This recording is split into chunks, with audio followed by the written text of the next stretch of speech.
I'm Dave, you're watching Rusted Pistons, and today I'm going to hook a battery up to the Eagle. I really hope there's some sign of life somewhere.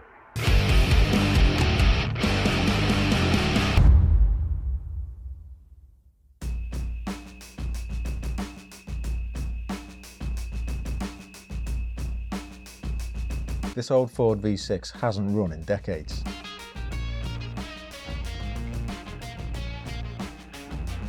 The first thing we're going to do, take the plugs out and pour some ATF in there.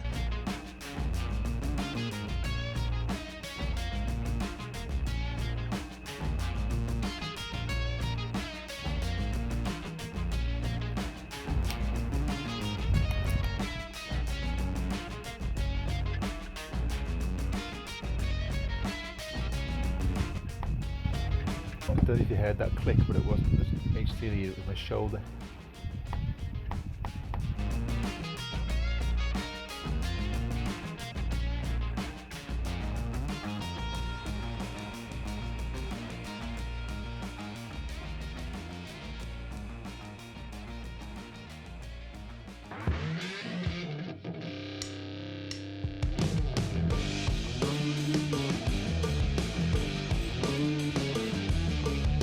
So looking around the interior, I can see a lot of wires that are live. So I'm spending a bit of time just taping anything off that looks like it could cause me a problem before I fit this battery.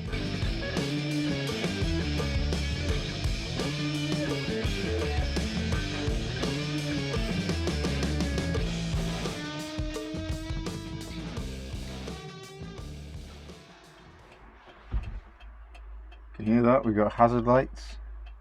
Well, we've got the hazard relay. Let's see if anything's happening outside.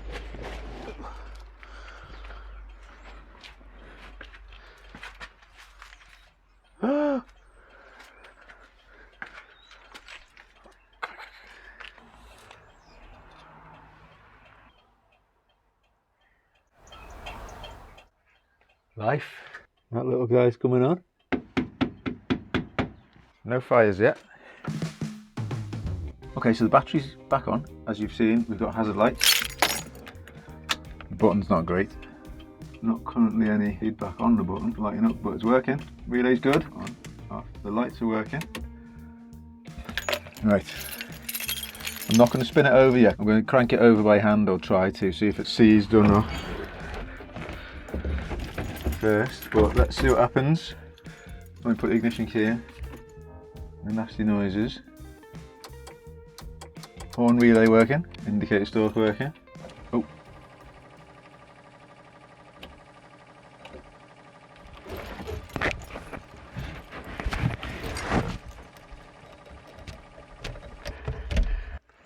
I've just unplugged the wiper motor because when I turn the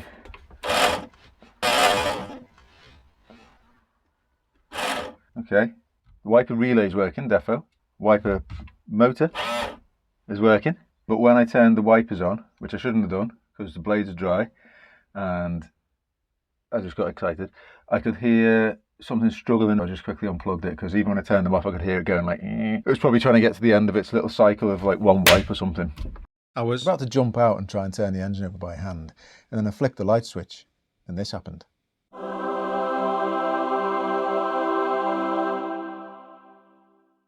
I just had to have a go at trying to get them both working. I feel like if I manually wind it right open and tap the motor a bit with some of this penetrant stuff on, maybe something will happen? I don't know.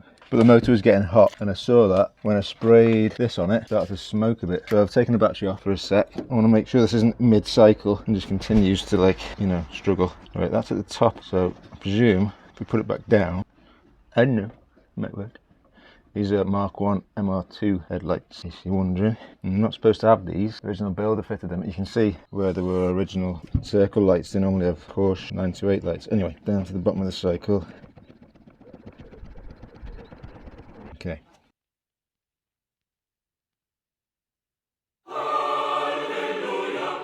Success! We have pop-ups. How rude! Ignition key in. Oh, I so want to crank it over.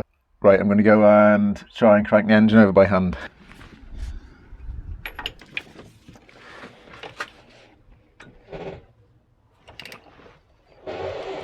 Oh, it's not seized, which is a really big moment. This is how I found her, under an archway in Hitchin, frozen in time. I managed to find some pictures of when it was first built. Here she is, looking mint, gloss black paintwork, gleaming wheels, gleaming side pipes. But I found out it has never been on the road.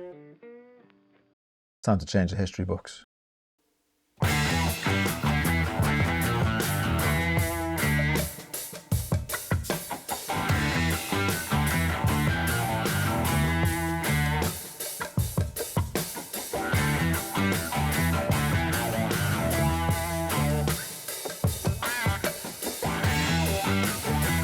Will she turn over on the key? That's what we're checking now.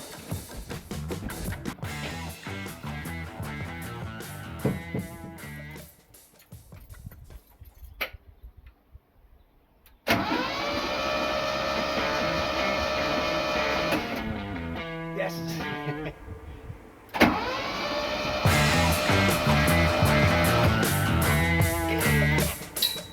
So that's a big fat yes.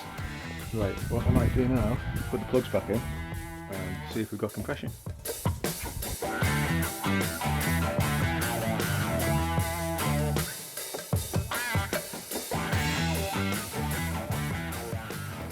Time to see if she's got compression.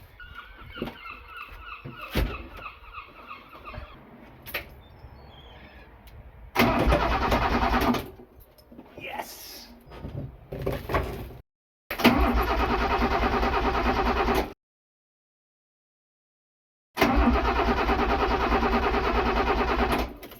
Well, this is awesome. She turns over. But turning over is a long way from starting. And as you can see, there's a few bits to do before I can try and start it. But knowing it's not seized is massive. If you've enjoyed this video and you're enjoying watching the progress on the Eagle, then be sure to subscribe. I'm aiming to get a video out every second Monday. Next time, the Eagle gets some space. And I start shaping the interior.